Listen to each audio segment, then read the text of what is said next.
Hello and welcome to another episode of Geared Toward Gear. My name is Sean and I am so glad you're here.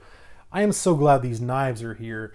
I've been looking forward to these for a while now. They arrived at my door today. I'll probably post this the night that I'm filming it, maybe the next day, I'm not sure. But we're going to talk briefly about the Hogue Deka. This is a brand new offering from Hogue Knives, and I think this knife is going to do really well for Hogue. I think it's going to become kind of, my prediction here is kind of their flagship model. So if I had a crystal ball, that's I think what it would tell me. So we're going to do just a brief overview. It's not going to be a full review by any means. I've only had these for 8 hours. But what's going to be cool is towards the end, I'm going to swap the blades. So I'm going to put the black coated blade onto the blue G10 handle and the stonewash blade onto the tan handle, because I think it'll look better that way. I'm also going to swap some hardware around, and I'd love to get your feedback once you see the final product as to what you think looks better, the current state or once I swap the blades. So the Deka.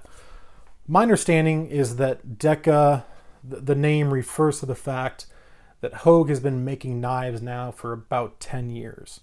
And if you've been around the gear and especially firearms community for any length of time, you know Hogue is a company that makes grips and buttstocks and things like that for firearms. Them getting into knives was kind of a shock to me when I first heard about it, but they are a major player in the game now, and they're doing some amazing stuff. So this is kind of how it's going to ship to you. Standard Hogue cardboard box. There's your model number. This one happens to be for the blue Lava G10. And inside the box, you're going to get a Hogue sticker, which is always nice to get a little bit of swag. And then you get just the smallest, most adorable little pouch you've ever seen. I've never seen a knife case included with a knife that is this small. I mean, the knife barely fits in it. It's tiny, and I think it's just fantastic. So that's kind of how it's going to ship to you. And they come in 4 different variants. You have 4 options to choose from in terms of the configuration and the colors. So here we have the blue Lava G10, and then this guy here, which I'll give you a little closer look at, is what they call G Mascus. So it's G10, and this is their kind of flat dark earth G Mascus. It looks really excellent. So those are 2 options. Your other 2 options are both going to be solid black G10 with some texturing and some milling, and you can get that black G10 handle either with a black coated blade or with a stonewash blade. Personally, the black G10 didn't speak to me at all. It looked a little goofy, I thought, the milling, but these 2 just jumped out at me.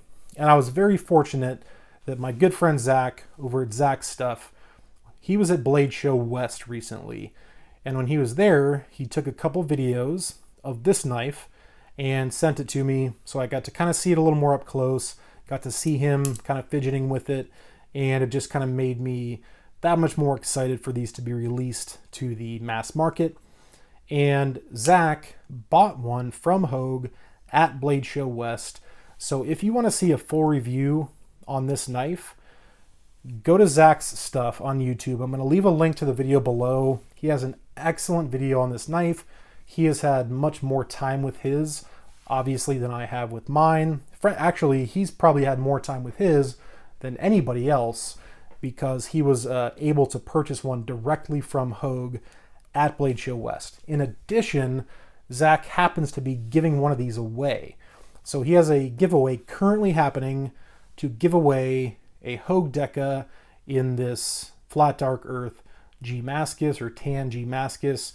So if you want to see a kind of a more feature length review as well as get in on a giveaway, you need to be going and checking out what Zach's doing over there on his channel, because it's some good stuff. So let's get some basic specs out of the way. Let's move these guys maybe up here. Try to keep them in frame. Move the sticker off to the side maybe. And let's do a couple size comparisons, because I think the Hogue Deka is going to be a contender in the marketplace. And I think it's going to kind of be going to battle with a couple knives. So I'm going to give you a couple size comparisons real quick to give you an idea of what this stacks up against. Then I'll give you kind of more of the specific actual specs on the knife. So let's first compare it to a Benchmade bug out. I think that's going to be a pretty common comparison. So here's a blue bug out to match the blue Hogue Deka. If we line them up tip to tip just right, they're identical. The overall length is identical. In addition, if we pick these guys up and we look at the blade length as far as the actual cutting edge, it's basically identical. The handle length, if we line up the front of the handle, is almost identical. The dimensions on a bug out and a Deka are, for all intents and purposes, identical. They may be, a 1/16 of an inch here, a millimeter there, but practically speaking, they're the same dimensions. The only exception is going to be on the thickness. The bug out is definitely a thinner knife than the Deka. It also has, I think, a slightly thinner blade stock maybe, but they're so close. The Deka weighs like 2.5 ounces, where the bug out weighs like 1.8, 1.85. So it is a little heavier, but they are in the same class. They're both kind of that middleweight contender. And I think there's going to be a lot of people who are going to be really drawn to this Hogue Deka for a couple reasons. One could be that you're just not a fan of Benchmade. Not everybody likes Benchmade for whatever reason, and that's totally fine, to each their own. I personally do like Benchmade, but that's just my personal preference. So for those that don't like Benchmade but want a knife in this class, this kind of size range, general price range, with very similar features, they can now get that in the Hogue Deka. So let's compare this one also to a bug out, and we'll use tan again just for a little continuity of color here. They're so close. They are so close that I do think that the Hogue Deka will take some of the market share away from the Benchmade bug out. And I say that not based on my experience with the Deka, because I've only had this for a short time. I say that based on my experience with Hogue knives in general, like the Hogue Ritter, and just understanding the quality of construction, the materials, the attention to detail, and just the way Hogue goes about doing business. They're a class act. I really do like Hogue quite a lot. So let's do a couple other size comparisons that are not Benchmade bug outs. So let's start with a nice budget knife that a lot of us may be familiar with, and that is the Ontario Rat Model 2. This is the smaller of the Rat series, and it's definitely shorter in overall length by almost a half an inch, and the blade length obviously is going to be quite a bit shorter on the Rat 2 as well. So it's definitely larger than the Rat 2. Let's bring in a Spyderco, a Para 3. This is the lightweight version, but overall length pretty close. Again, maybe a quarter, 3/8 of an inch longer on the Deka, but definitely still in that same class. So I think, again, the Deka is going to be competing with both the bug out and potentially things like the Para 3 or the Para 3 lightweight. We'll bring in another Spyderco. Here's a Native 5, one of my favorite all-time knives. And that's a good half an inch, like a full half an inch shorter than the Deka. And then one more is the Spider Monkey from Southern Grind, and these are pretty close. 1/16 of an inch shorter, I would say, on the Southern Grind, but pretty darn close. The blade lengths are pretty similar, maybe a little longer on the Deka. So, between the Spider Monkey, the Para 3, the Native 5, it's in that range, right? It's a mid-size EDC folder. That's the best way I can describe it. And one last comparison here is a Benchmade Mini Griptilian. This one does not have factory scales, but as you can see, there is a definite size advantage, if you want to call it an advantage, to the Hogue Deka versus the Mini Griptilian. And in blade length, you're going to see a pretty significant difference between the Deka and the Mini Griptilian. So I really think it's mostly competing with your mid-range folders like the bug out and the Para 3. I think those are the knives that need to be a little worried now that the Deka has come to town. So I'm excited. I'm really, really excited because I just love Hogue and what they do. And I can imagine that I'm going to really enjoy the Deka quite a bit. And I'm a big fan of the bug out. I've got quite a few of them, but this I think is going to become a mainstay in my EDC rotation. So let's get some of the actual manufacturer specs out here real quick. So the advertised overall length is 7.5 inches. The blade length is advertised as 3.25. The actual cutting edge, we're going to measure 1, 2, 3, just over 3 inches. So not quite 3 1/4. It's a 0.1 inch thick blade stock.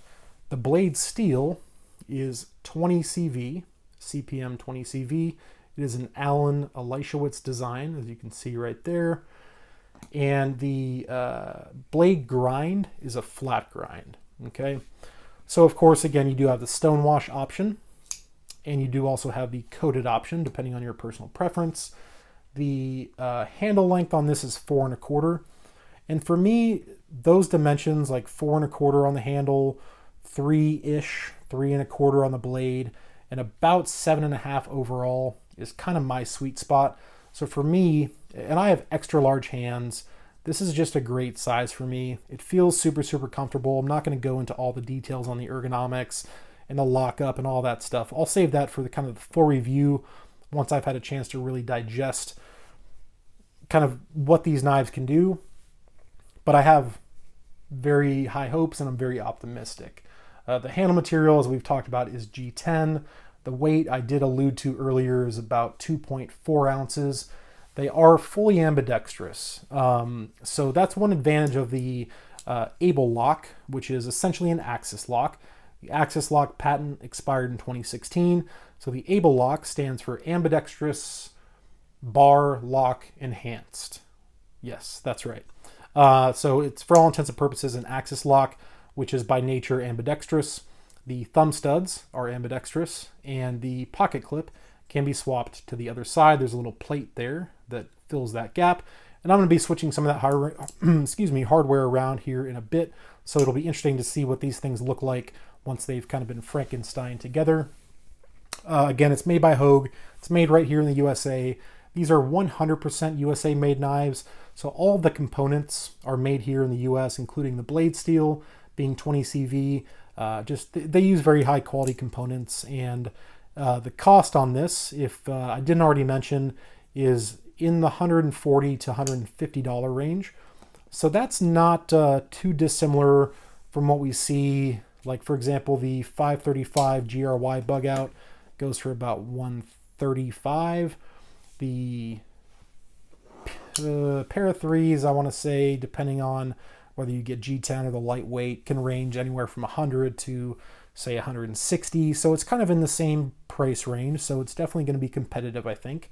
So yeah, that's kind of the down and dirty as far as specifications are concerned. I am really digging these knives. I think, again, they're going to be mainstays in my collection, in my rotation, and I'm hoping they come out with more variants, more options, whether it's blade steels, handle materials. I'm sure aftermarket parts will be coming before too long. I already know one complaint a lot of people are probably going to have, including myself, is the pocket clip. Not a huge fan of that style.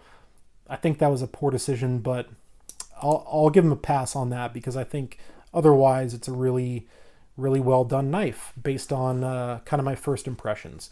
So I'm going to go ahead and pause the video here, and when we come back, these knives are going to have done a switcheroo. We're going to have a stonewash blade on this handle and a black blade on this handle, and I can't wait to see what it looks like, and I can't wait to get your feedback. And don't forget, check the description, go watch Zach's full review, and go check out his giveaway that he's doing where he is giving away this exact knife right here. So that's it. I will say quickly, as of filming this, which is November 19th, they are currently sold out on Blade HQ, which seems to be the only place that's currently selling them. So they definitely did sell well. They sold out quickly. I have no doubt in my mind they'll be back soon, and they're going to sell a truckload of these things. So stand by. we'll come back and see what these things look like with their blades swapped. And just that quick, with the magic of television, we are back and we are done with all of the hardware and blade swaps, and I'm pretty damn happy with how it turned out. So I'd love to hear your feedback. So I'll show them to you real quick so you can kind of just take a peek. And then I'm going to tell you a little bit about the process and some interesting things about this swap here. So there it is. We got the black blade moved over onto the blue Lava G10 handle, and the Stonewash blade moved onto the tan G-Mascus handle. I think they both look fantastic. Frankly, I think this is how they should have come from the factory. I think the black on the dark blue and black looks fantastic. And I think the lighter stonewashed blade and the stainless, filler plate being lighter in color, I think it's just less of an in-your-face contrast. And I think it looks more appropriate on this particular handle. Having said that, the way they came was just fine. And I'll be honest with you, I may buy 2 more of these knives when they come back in stock somewhere, so that I can kind of have 1 of each, or I guess 2 of each in this case. But I am very happy with how they turned out. I learned a couple things though when I was doing this. So I did a full and complete disassembly because I had to remove the barrel spacers. And the barrel spacers are secured from both sides. So both scales came off, all of the hardware came off, the barrel spacers came out, the filler plates came out, the pocket clip came off, the blades came out, the washers came out. The only thing that stayed in place is the able lock mechanism stayed attached to one side of the knife. And what I learned throughout this exercise is a couple things. One, every single screw on this entire knife, the pivot, the handle screws, the filler plate screws, the pocket clip screws, they are all size T8, a size 8 Torx, which is unbelievable because that's not very common. Typically you see T6 for your body screws and your pocket clip screws, and maybe a T8 for your pivot. In this case, every single fastener is a T8. So A, I didn't have to interchange my bits at all. And B, it's just a better, it's a more robust option because you're using a larger bit that has less likelihood of being twisted or stripping the screws. And I use a pretty high quality German Torx bits made by Weha, and the fit of the bit into the actual screws was super tight. Like there was no play whatsoever. So I was very confident that I could crank down on these things if I needed to, or really put some torque into it to unscrew these and not have any fear that I was going to strip these screws. So I think the hardware is extremely high quality, and I am so happy that they are size T8. So that was one interesting thing that I noticed. As I mentioned, I did have to remove the barrel spacers.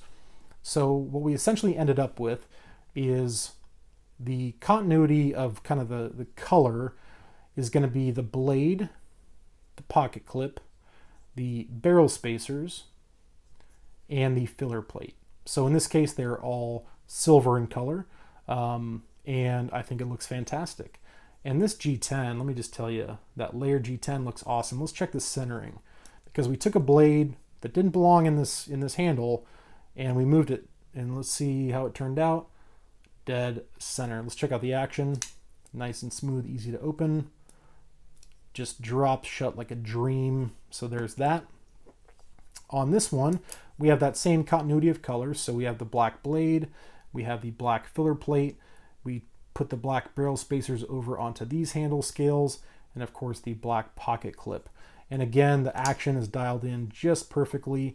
And what I did with these knives, if I didn't already mention it, is I once everything was fully disassembled, I degreased the blade, I degreased the washers, I reapplied new fresh lubricant using knife pivot lube, and once I got everything dialed in the way I wanted to as far as the action is concerned, I secured that pivot screw with some blue Loctite using a Loctite stick, and this action is just buttery. I mean, it's just essentially free floating, and the lockup is still incredibly strong.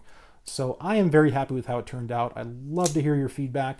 What do you prefer? Do you prefer what I did, or do you prefer the way they came from the factory? There's no wrong answer. I think they're all good looks, and again, I may just have to buy a couple more at some point in the future, but I would love to hear your feedback. So that's all I got for you, and I will also add that in doing this, the aftermarket parts market for these knives I think is going to be pretty big, because I think these are going to do well.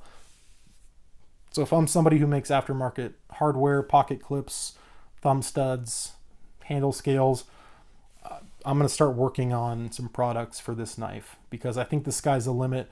It was just super easy to interchange the parts. It felt very much like working on a Benchmade bug out. So it was a pleasure. I think it looks nice. Thanks so much for watching. I greatly appreciate it, and I'll talk to you soon.